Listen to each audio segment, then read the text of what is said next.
A special edition of Watch the Breakdown with CLNS Media and the Garden Report.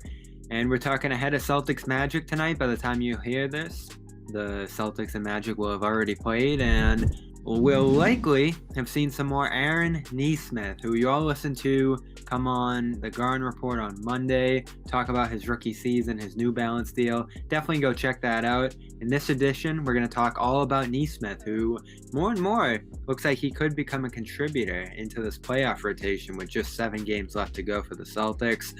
We're going to dive into his rookie season that was. Not going to be an all-rookie guy, not going to be even one of the better scorers of this draft so far. But late in this season, he has made the case to become one of the more important contributors of all the rookies in this class. Why? Because he plays the wing. Celtics need some floor spacing, shooting, and secondary playmaking at that spot with the ability to defend. What stuck out to some people out of that first game against Philadelphia was that he didn't play in the first half. Well, when we look back on that, in my first story of the season, Aaron Nesmith not a sure bet for the Celtics rotation early, I think what you'll see here is a quote from Brad Stevens that shocked everybody at the time. Nesmith hadn't played 5-on-5 since January until his first practice. That's when he broke his foot playing at Vanderbilt that year. Everybody's asking if he's going to be in the rotation or not, and he was just trying to get up and down the court.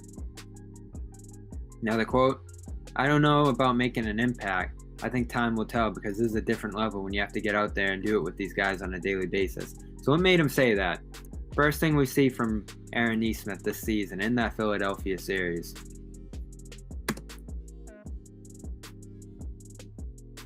Simmons quick catch, goes around him on the corner there. Tobias Harris quick catch, turns the corner. And Nesmith in both cases playing too high. So he ends up behind with the on-ball defense. Now, Nesmith's a guy with 6'10 wingspan, projected to have some defensive impact coming in this year, but early in these games, unable to defend and position himself on that end of the floor, and unable to hit shots early in his career with the team here. Again here, communication defensively, gonna be the problem for him. Transition break, him and Brown need to protect that backside, weak side in this case, left side of the floor. Brown finds Valanciunas. Nesmith finds the trailing shooter here that Daniel Theis is actually going to have to come back and defend here the way the Celtics play transition defense. Who gets lost? Brandon Clark. At the very least, Nesmith has to communicate there and that someone's going to catch him. Now, Robert Williams does that in this case here. This is later in the season when we actually see Nesmith begin to make an impact. Look at Nesmith here. Driver coming in transition. He's completely blind trying to pick up a guy baseline here. You see Robert Williams come into this frame, and I got the selfie set up here, so it's not 100% clear. But Robert Williams is pointing. When I first saw this, I thought, is Robert Williams trying to extend his arm and test out whether he can block the shot from behind? That's what it looked like at first. But if you notice, Nesmith's right in this guy's way and is not ready to contest the shot when the Hornets are coming full speed in the transition trying to score a bucket here. You see Jaylen Brown pointing as well. I think he's pointing out the baseline guy. Robert Williams is pointing out his man coming in here with a full head of steam, and that shows you in this previous play that Daniel Theis was going to be the one with the coverage on the guy Nesmith was obviously guarding here. So what happens here? Nesmith gets his man. No one's defending the rim. So Rob Williams has to turn on the Jets, and as Scal says here, give the ball a spanking. Pritchard earned the trust early on. We remember early this season Peyton Pritchard was playing. So this said something to me about Aaron Nesmith. Part of that, Mark, is simplifying their roles. And, I think we're going to have to do that, especially early on. There were a couple times I called, a defensive coverage or an offensive play, and they looked at me sideways. They didn't know what I was saying. So, we'll have to work on all that and try to get them, a basic set of things that we can play with when they're in. And why was it looking that way for him? I think in our interview with him the other day, we saw that there was just a lot going on in his head, trying to catch up with the playbook defensively, trying to find where he fits offensively in terms of positioning, movement, and how he can contribute offensively. Everything he was getting early on this year, as you see here, weak side jumpers, catch and shoot opportunities where defenders were able to close out fast. You did not see this here as much. Taco Fall, garbage time against Orlando, high screen action, Nesmith off the move. And he's talked about this in an interview with the Celtics recently. He wants to plant that first foot, use the second foot to square himself up, and give himself a little bit of time if he's going to be in a catch and shoot open opportunity here, as Taco Fall provides. I asked him about that play in particular with Taco there. Can you expect the Celtics to get you a little help, run those plays? And those are the plays we saw from him at Vanderbilt ultimately. Rhythm, catch and shoot, activity, movement threes. We almost thought that he was going to play a Duncan Robinson style role on this team. And you look at the Heat charts and movement when Duncan Robinson's on the court for the Heat, he'll be running football routes trying to get to an open spot on the floor and get himself a rhythm catch and shoot three opportunity rather than just a flat-footed standing in the corner one. But Nesmith wasn't able to get those early on. You saw 2 to 5 threes determining whether he was going to have a good game or a bad game. And so this is ultimately what surprised me as we get into some of his early big rebounding games, including 6 here against the Cavaliers. Impact rebounding. You see the footwork along the baseline, able to get the Celtics some second chance opportunities here. This is the earliest signifier that we were going to be able to see some big time rebounding from Nesmith early this year. And we'll get to a quote from Sherrod Blakely's piece in just a minute that we mentioned to Nesmith in the piece. But here's the first season Nesmith played at Vanderbilt, if you go look, if we're looking for signs of this being a possibility from his college days. I look at this one early. Non-conference play, Savannah State, still 13 rebounds for a 6'6 guy, 2 on the offensive glass. Pretty much offensive rebounds every single game from him, and 5 at Georgia in an 8 rebound game, 7 rebounds against UNC Asheville, 9 against Florida, 7 against Alabama, 14 against Auburn. He had some big time rebounding games in his first season at Vanderbilt, where obviously he wasn't that knockdown lethal shooter. He only shot 33% from 3 his first year at Vanderbilt. What did he make it up with? 5.5 rebounds a game, close to what he's averaging this year in the NBA, where he's been up and down from that 3-point line. You see this look here that Carson Edwards gets him on transition. Cavaliers make a quick rotation, put some heat on him. So Nesmith actually has to get this off faster than we've seen in some of the other shots here that he's missed early this season. Let's get right back to that catch, because he immediately becomes square here as the ball comes floating in. But he sees the defender. See the eye line here? Defender's coming. We gotta get this off. He fires away, drains it. Another play here. Can Nesmith put the ball on the floor though? Play make. That was his idol's Chris Middleton, and that was going to become another big question for his NBA potential. Could he put the ball on the floor and even make some plays here? To see this early in the season from him was highly encouraging, especially in an important early fourth quarter situation. So we get to this New Orleans game, and this New Orleans game was such a pivotal moment because this is when Brad Stevens looks at how Aaron Nesmith is playing, finding other ways to contribute despite his shooting slump, and says this guy with some injuries going on, Jason Tatum at the time coming back from COVID struggling, and other guys in the lineup, could Nesmith at this time become a closing player for the Celtics? This game encouraged Brad Stevens enough to say yes. Put back there, pick and roll action with Robert Williams, gets into the lane with enough balance to hit a shot off glass here. These were the plays where Nesmith was having the most trouble defensively if we go back to his preseason film against Philadelphia and Brooklyn, setting himself on the closeout. Look at this. He's practically falling over himself, and this exuberance, this energy, this play style that made Cedric Maxwell comment and call him Crash on these broadcasts throughout the season. He's out of control at times. It's incredible energy and impresses Brad Stevens and everybody involved. But does he set the right example when it comes to closing out on shooters? There he does. He gets a good stop there. But what were some of the downsides as Brad Stevens after the game? I'll show you the quote here and I'll prove it. From Brian Robb, Mass Live. Aaron's energy makes a huge difference, and I think it's really helped us, Stevens said. I think we've got to get to the point where he can be in a closing lineup potentially until we're back full, just because it gives us more space, more ability to spread the floor, more ability to play when teams really attack our best players, play in that space and get open looks. Well, look at Aaron Nesmith's game log, 2 of his most impactful games in terms of minutes early in the year, with that New Orleans overtime loss on the road, and then the Dallas loss that followed. But there were some troubling signs in here too that ultimately made us the end of what looked like at that time consistent minutes for Nesmith period this season. Let's jump ahead.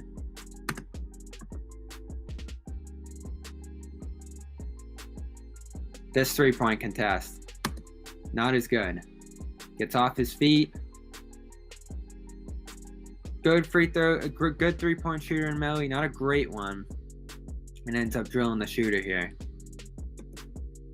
Here, 4 Mavericks, 1 Celtic, go get it. Nesmith gets up there, tracks the ball, recovers it. His ability to track down rebounds has been wildly impressive this year. And for a 6'6" guy, as we said, playing a guard role a lot of the time, to be out there grabbing 5-6 rebounds at times in a game, outstanding. But game moving a little fast for him, and we'll talk to him about this in just a second. Goes right into the lane, trying to do too much, turns it over. And here's the game. Quick switch. Jaylen Brown ends up off Luka. Kemba immediately identifies what Luka's trying to do. Nesmith, meanwhile, trying to plant his foot in that lane and prevent the drive here. Tie game. You think that Dallas might go for 2 in the win. Nope. Luka separating, going back to that left side of the floor that he loves so much. And Kemba, look at how he darts off his man here. He knows what this guy's trying to do. We've seen it too many times from Luka Doncic. He's trying to go with a flair for the dramatic and end this game. Nesmith's on him. He elevates from the 3-point line. Luka's about 4 or 5 steps behind it. Look who ends up with the closer contest here ultimately. It's Kemba Walker. Gets out there, darts out to the line, and this is how the Celtics are taught to defend 3-point shots and why they've been so successful with it in the past. Go to the side, get right up in the body, but don't land in that airspace where you're going to get called for a foul. Kemba Walker actually ends up doing an outstanding job contesting this look, but the point man who had to do it was Aaron Nesmith. And there's the game. I mean, yeah, like a whole bunch of ups and downs, and your mind's everywhere sometimes. But you can't focus on that too much. Like I said, you got to make sure you live in the moment, be in the moment. So that was Nesmith talking about where his head was at early this season through that stretch where he was struggling to shoot, struggling to defend, pretty much at that point struggling to stay on the floor, because after that game, Brad Stevens essentially pulled him out of the rotation and he was done. And we thought maybe he might never come back this year because of how much he has to work on and how much was flying at him early on this level. You saw his willingness to put it all on the line to try to stay involved. But he ends up taking a seat on the bench over the next couple of weeks, thinking about what he can provide this team, channeling his energy, watching film, seeing how other guys carry themselves on off the floor. And I thought this was a great answer from his interview about whether or not he thought he needed more minutes early in the year to try to work through some of the things that he was going through back then. I mean, I think you can look at it from both perspectives. From a playing standpoint, obviously nothing's better than actually being in the game and getting reps up and, being able to run around with those guys. But from a mindset standpoint, I think it really helped me, take a step back and look at the game in a different view and really help my preparation and every day. This is when his season starts to turn around against Brooklyn, when the Celtics were just searching for something against a team that was giving them fits early offensively in the first half. He gets a chance here with some of the bench guys and contests a good shot in transition. And then tries to yam on Joe Harris. Unsuccessful. But a willingness to get involved, put his body on the line, and just hustle. What do we see here? An improvement with positioning. It's tough to space over here with Ojeleye in the way. Fortunately, Ojeleye makes a movement toward the basket and challenges the middle of what's a 2-3 zone here for the Nets. Pulls in Harris a bit. These two guys get caught here for a moment trying to communicate. Tatum already making the eye contact with Nesmith, and this is going to be key, developing chemistry with the ball handlers on this team, finding the spot they want you to be in. Tatum's looking right here, and Nesmith finds a spot, finishes quick against the rotation in the zone, and hits a good shot here. More hustle plays. Verticality around the rim has been so impressive with Nesmith to me.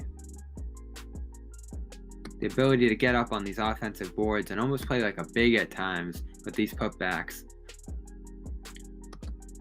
Here, this play would have been a challenge for him early in the season. This is where we start to see Nesmith's season turn around, both in that Brooklyn game and here against Charlotte, where he really starts to reestablish himself as a defensive player. Good switch, handles the drop with Washington, plays a halfway point here as the Hornets start to get some downhill roll action going. Backline cutter, ball handler in the middle of the defense. Nesmith cuts off the passing lane and then blocks the shooter. And a great eye for the ball. And here, this is where I'm most impressed with him in recent weeks. Able to assert himself against a catch and shoot threat here in Martin and stay in front of him so that he's not caught off his feet when Martin tries to go into the drive here. Nesmith really establishes his footwork on the three-point line and does this numerous times, as we'll see here through the film, and stays with this guy all the way to the rim. It's wildly impressive. And so, what do we see? Nesmith starts to become an impact player, but can they get his shot going? That was going to be my biggest question here, because as we see, R.A. Sherrod Blakely talked to a scout and said, that scout said, a rival Eastern Conference scout said, I guess we kind of bleeped this one up. No, seriously, I'm happy for him because it seems like he found a role with those guys now. It's not the role we thought it'd be or the role the Celtics thought it'd be, but give him credit. He's figured out a way to get on the floor, which is huge for a rookie. So what's it going to mean? Probably not a ton toward the postseason. Brad Stevens has said twice in the last 2 weeks that they have an idea of what they're going to look like in terms of rotations when they're healthy. And I don't think he's seen enough of Aaron Nesmith yet to be assured that Nesmith's going to be part of that. There might be some other guys in and out on a matchup basis. But if he can make himself the shooting threat that he has been these last few weeks, 58% from three over his last few games, he's going to have to be involved. So what's the difference between Nesmith as a shooting threat and as a non-threat? I think it's a lot of times the quality of the looks being thrown at him. Completely off balance here, running out backwards to the three-point line. I mean, you got to be Ray Allen to make a play like this in the NBA Finals. Exact kind of play here. No real rhythm, rushes it, and misses. Over here, though, great rhythm. And even though he's got a little bit of time here, gets right into his release and drills it from the corner. I just see him more comfortable time and time again when he has to get into that shot quickly and hit it. And let's take a look. The numbers bear that out. Aaron Nesmith's shooting this season. Catch and shoot, he's up to 40. Pull-up shooting, 23%. Not doing it a lot of the time, though. I don't think we have enough sample size there yet to see if he can be a pull-up shooter around screens and stuff like that. But what I see when it comes to coverage, tight coverage, he is now 50% from three. Not getting it too often, but even open, plays like that last one we just watched where he's open but Wanamaker's coming in, 47% from three. The wide open plays, and he's getting quite a bit of these, 28%. I find it interesting that when he has time and space to think about what he's trying to get off there, he's struggling immensely from the three-point line. And some of this film bears it out. Right here, the play I love, and we're going to watch this over and over again. Why can't the Celtics get this for Nesmith more often? Why can't there be plays like this to emphasize a guy's strength? That's one of the Brad Stevens second guesses I have this year. This is just a great opportunity for him to have rhythm, be comfortable, and even though there is time to think about it here, he's in a motion that he loves. Squaring up the both feet after catching off one foot, running along the three-point line here, and having the space thanks to Tristan Thompson's screen to get it off wide open. I love plays like this. And then to add some misdirection, some indecisiveness at the defense, they run the same play again minutes later, And look at what Nesmith does. All the room in the world to shoot here, but he sees the center coming up high, and Jakob Poeltl, a guy that they can abuse at the rim here, struggles to defend that pick and roll action at times. Fakes it on DeRozan and gets him up on the air.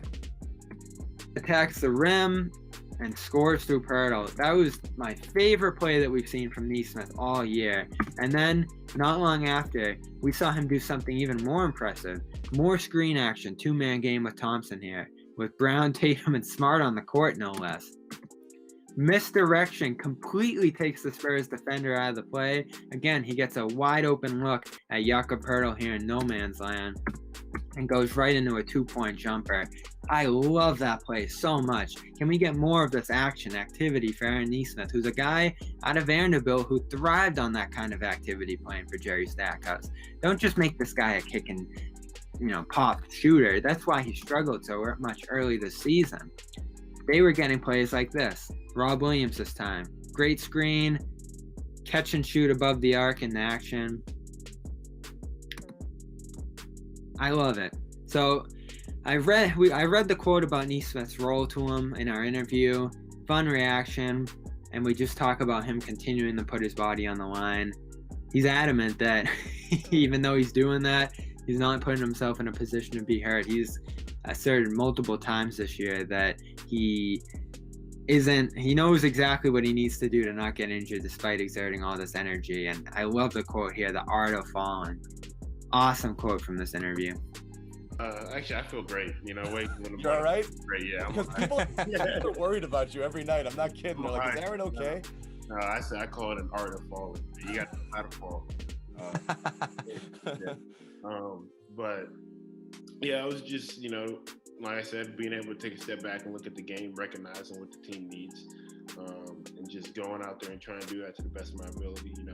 A lot of teams need a guy who does the little things. It's not the most glamorous things, it's not always going to show up in the stat sheet, but every team needs it. And there it is. Against the Spurs, the hustle plays won them the game. Put back, that intense pose we saw from him at Vanderbilt after that play. Staying with these guys off the dribble. It's completely changed his defense. And the offensive rebounding. So impactful. This was the most important bucket of overtime, the go-ahead bucket after they initially tied the game. And there you have it with Aaron Nesmith. So what do I want to see out of this? Him be the guy off the bench that they lean on, that they trust through some ups and downs here, especially in this final course of 10 the season, and invest in. It's not going to be a straight shot for him. Clearly, this is a guy that's going to need a little bit of development, but fortunately on the other end, there's some potential there beyond just being a role need specialist at this time. He's got rebounding ability. He's got the ability to make some decisions off the catch and off the dribble when they get him good looks through some activity here, and the impact defense that we imagine he might be able to display at this level. I'm going to go as far, after watching him these last couple of days, to say that this guy could be an impact starter and part of the Celtics core going forward. And what's that mean?